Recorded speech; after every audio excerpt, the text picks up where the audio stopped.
Do you use your email as a to-do list? Hi there, my name's Bertie, and in this video I want to talk about email because I think a lot of people are still using email as a task manager. But let me show you there is a much better way. I wanted to make this video because almost everybody that I speak to says they're overwhelmed with email, but also equally people don't do anything about it because they accept it as normal. We just think there's nothing we can do about it. But think about it this way. You're letting your day, your task list be dictated by outside factors, by whatever's coming into your inbox at the time, potentially is going to take priority over everything else. How many emails are in your inbox today? I had someone that worked for me recently and he had 16,000 emails in his inbox. Just looking at that badge would blow my mind. I just couldn't cope with it. But it was quite normal for him to have that many emails. So think about it this way. Email stands for electronic mail. So it's an electronic version of a letter that we get to our postbox today. So would you go to your door and open a letter, have a quick look at it, and then put it back in its envelope and drop it back on the mat? And then take the next one and do the same. Then come back a few hours later because another letter's come through the door. This one's a little bit more important. So not only do we put it back in the envelope, we get some tape and we tape it back up to make it look like it's never been opened in the first place. So you see where I'm going with this, right? So if you're doing this with your email and if you're feeling overwhelmed with it, then now's the time to stop. So what's the answer? Follow this simple rule. Deal with it once. Just once. So if I go into my inbox and an email's unread, it means just that.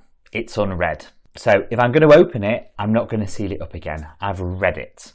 And the reason that I use this is because when I check emails on my phone, generally I may just open them to see what it is and then leave it there. And that's okay because I know that when I open my computer, I'm going to deal with it. But there's no reason for me to mark it as unread because the only stuff that's in my inbox is the stuff that I need to take action on. So if it's something that I can deal with straight away, I'm going to deal with it. And my rule of thumb is if it takes less than 2 minutes and I've got the time, then I'm going to deal with it straight away. So if it's maybe just a quick response to a meeting that I need to confirm, or maybe it's just a simple confirmation email, I'll just send that back straight away. It's very easy to give ourselves excuses when we open our inbox to think, oh, well, I can't respond now. It's too early or it's too late. Don't worry about what time you're sending it. Just get it sent. So that's the first tip. If it takes less than 2 minutes, just deal with it and deal with it now. So what if it takes longer than 2 minutes? Well, quite simply, I use a task manager. I'm not going to get into specifically which one you should use or why, but even the free ones, even the free reminders app on an iPhone and on the Mac can do what I'm about to do.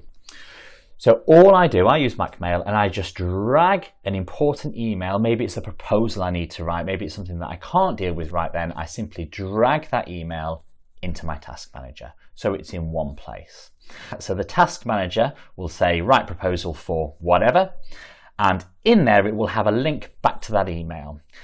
So that email is in my task manager now, and I know that it's going to get done. So what do I do with that email? I hit the archive button. That's it, gone. It doesn't go into a nice folder or anything like that. It's just gone instantly. Gone. Why don't I put things in folders? Today, you just don't need it. So I'm going to use Gmail as an example, but all other email providers are pretty much the same. The reason that I just hit the archive button is because search is so good now in email platforms. So whether it's on my Mac or whether it's on my phone or in Gmail itself, the search is so good. And think about it, it's going to be good. Gmail is created by Google. If you want to find something on the internet, you search in Google. So think about your email in the same way. It doesn't have to be in a specific place where you can find it. It can just be in one archive box. Test it for yourself, but I guarantee it's much quicker to search for something than to look through a folder. What you can even do is take it one step further and go into all those folders and just hit the archive button and delete the folders. The only folders that I have personally in my email are inbox, sent items, and archive. And that's it. If it's in the inbox, it means I have to do something with it. And I've just explained how. If it's in the archive, then it's there. My links will still work to it from my task manager.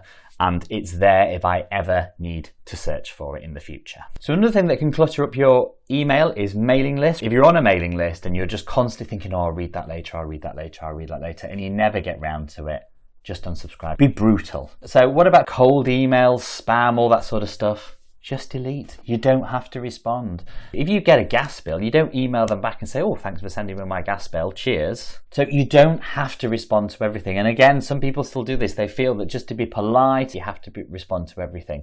You don't. So ask yourself, is it really worth my time responding? And either hit delete or archive. So this is the way that I personally manage my email. I hope this has been useful for you. If you have any questions about the method that I spoke about, please whack that in the comment section. Thanks for watching. I will see you for another video very soon.